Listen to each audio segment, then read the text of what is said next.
Information now as far as how the Indian government is looking at this, and this is really what we want to get you through. This is the information that we're gathering from our source within the government here in India as far as the comments that have come to the fore from politicians in Maldives there.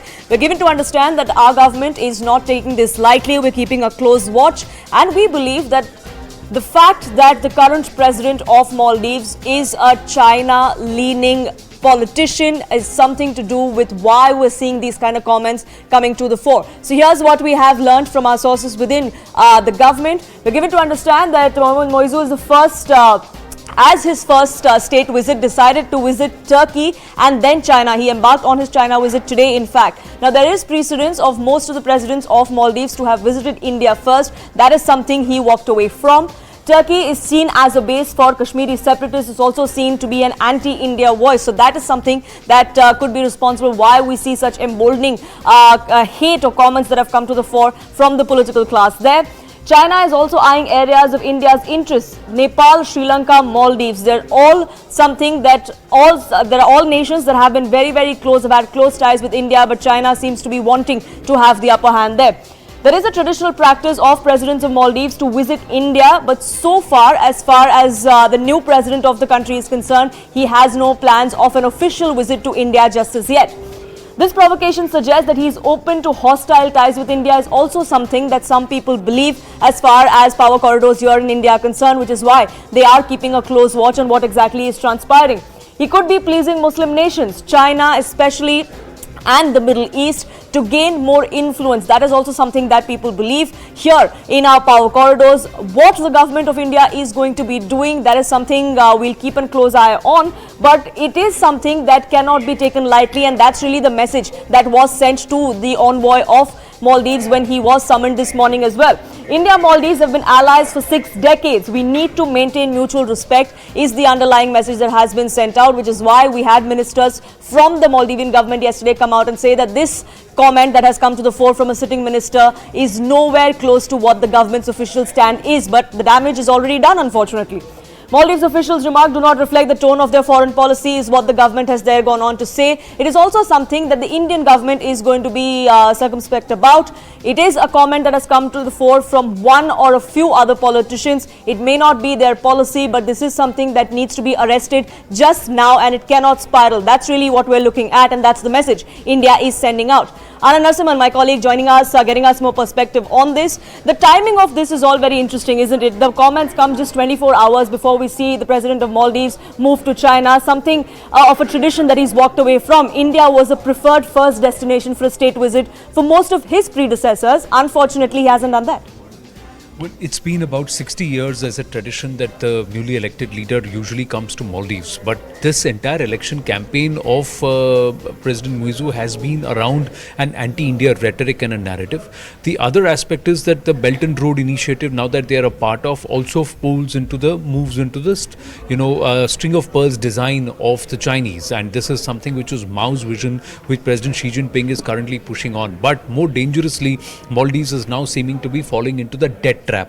The other aspect is it's quite rich coming from Moizu and his ilk and his ministers trying to target Prime Minister Narendra Modi and India on somewhere religious lines and using the Hindu versus Muslim card, especially when President Moizu has nothing to say about the Uyghur persecution by the PLA in the new territory of Xinjiang that's been forcibly annexed by the Chinese. So there is no conversation there. But the Turkey-China axis also makes it interesting that Maldives has also become a hotbed for radicalization, for gangsters to operate it as a bed, and maximum number of recruits, density of population wise and area wise contributing towards the Daesh cadre in Syria was from the Maldives. So there are some records which are a little bit worrying geopolitically, and otherwise also the axis of power or shift in axis is something which will be a cause for concern. But the tone and tonality that's been adopted by some of the ministers is not just racist, it also borders on bigotry or a very, very bigoted, hateful line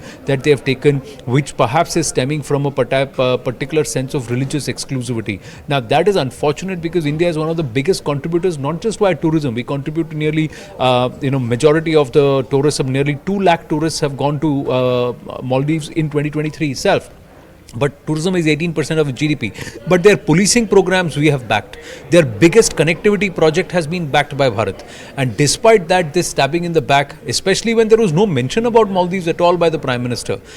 A nation's Prime Minister is well within his right to talk up the destinations within his or her own country, and that's exactly what PM Narendra Modi did.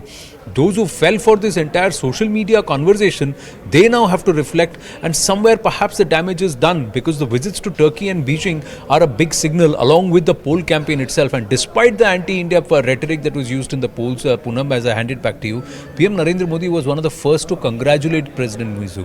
But despite that, they have decided to walk this. We've seen what happened with Djibouti, we've seen what happened with Sri Lanka, we saw what happened with Nepal, and Maldives is walking perhaps right into the debt trap, and that's dangerous. And that's something hopefully they do see as far as the bigger picture goes. Anand, thank you so much for getting us that perspective. Former diplomat KB Fabian also joining us here on this broadcast. So thank you so much for speaking with us here on CNN News 18.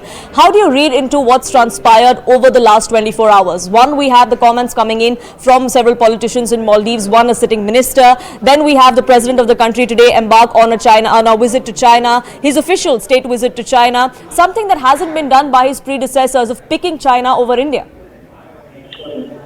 Thank you. I think we have to bring down the temperature.